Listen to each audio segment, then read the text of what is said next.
So today is more of like a normal day at home. I have a couple coaching clients to look after, not in person. This is all virtual for like more track day guys. So one, I need to schedule, so I need to figure out if I'm going to the track this weekend. Most likely tomorrow. Car's loaded, all that's ready. And then I also have an analysis to do. I'll show a video of that here. And I have a startup meeting with our full team in the afternoon at 1. I may be going to the Angels Stadium to meet up with one of my newer business partners on a new venture that we started towards the end of last year there. Basically, might be going to the Anaheim Stadium to Supercross today to meet with some of the vendors that we're working with. And then also need to update the BPR site without breaking it. And I think that's basically it. So here I have the onboard video of a client. This is an S2000 at Buttonwillow. Basically, I'll go through and do an analysis, and it looks something like this with the track map and then things to think about. This is from a previous client. So if you guys are track guys needing something like this, happy to do it. Just either send me a DM or however you reach me, or leave a comment on this video. And then I'll also show you guys doing an analysis of the data as well to kind of help come to a better conclusion of what's going on behind the wheel. So this isn't customer data, this is just some data that I was doing for a friend, comparing two cars that are very similar, power and weight. This is particularly at Streets of Willow, just an overall analysis looking at, mainly since this is just AM solo data, the GPS speed, and then also correlating it with the track map, and then going through the laps to see where one car or one driver did something different, or even yourself in a session. You know, sometimes you could pick up a tenth or two in one sector or one corner just because you did something a little bit different. So I always like to dissect these things. This is the most basic software. I'm used to working with like VBox and Motec with, you know, the professional coaching I do. It's all the same principles. This works really well for if you're just starting out at the track.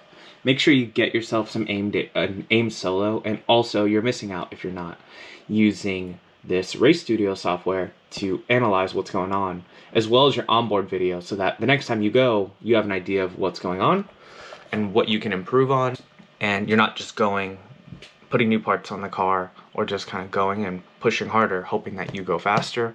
So I think it's important. It's actually relatively inexpensive relative to what it costs to go to a track day or continue to mod your car or throw a set of tires on your car. Just make that investment in improving your skills, and also just analyzing. Make it a habit of analyzing. Whether you use me as a coach or not, just make it a habit of analyzing what you do so that you have some mental notes of what to improve for the next time you go.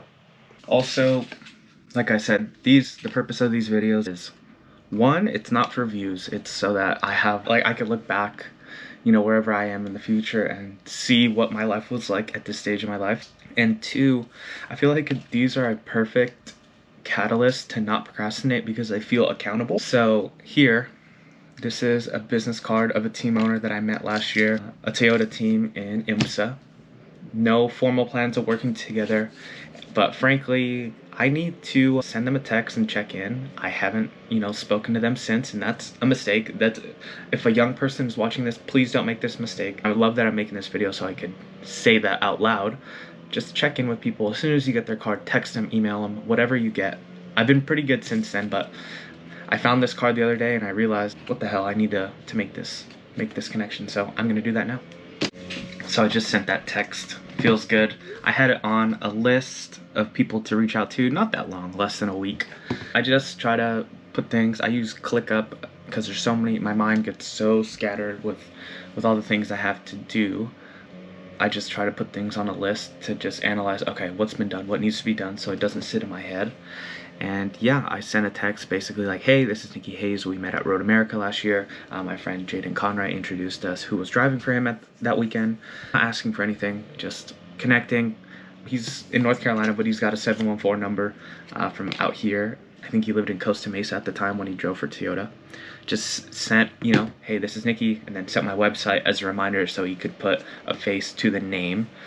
And yeah, I mean, I do that pretty often. I'm very lucky. Most of the time these people respond. Every now and then you'll get people who ghost you, but that's, at the end of the day, people are busy, people are living their life, and that's just, it's a numbers game. Like I said, I'm not trying to drop wisdom. This is me thinking out loud. So yeah, that's part of pursuing a career like this. You need to stay in touch. Next, I'm going to be reaching out to some new vendors that I'd like to work with on the BPR business. So we've been getting some interesting inquiries in a good way, and I'm realizing we need to up what we carry. So gonna do that as well, so that I can better serve you guys who are going to the track from everything you need, whether that be racing gear, suspension, just very focused on track stuff, whatever you guys need. Sparco, I'm gonna work on setting up with AIM right now. Obviously we do all this suspension stuff, so I'm realizing we should only sell what we run, and I need to sell everything that we run. Gonna make some reach outs today, and yeah.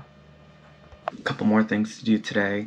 So my good family friend, my Uncle Bob, he's selling a C5 Corvette, a Z06. He just got a GT4, which is like so cool. He's 73, probably 75 now actually, and finally got the car that he's always wanted. He's kind of purposely been frugal his whole life, but he's got the money to do it. And he knows that time isn't getting any more abundant, so he got himself a GT4 and really just garage space wise needs to get rid of this Corvette. So I'm gonna try and help him sell it, throw up an Instagram story here, and yeah.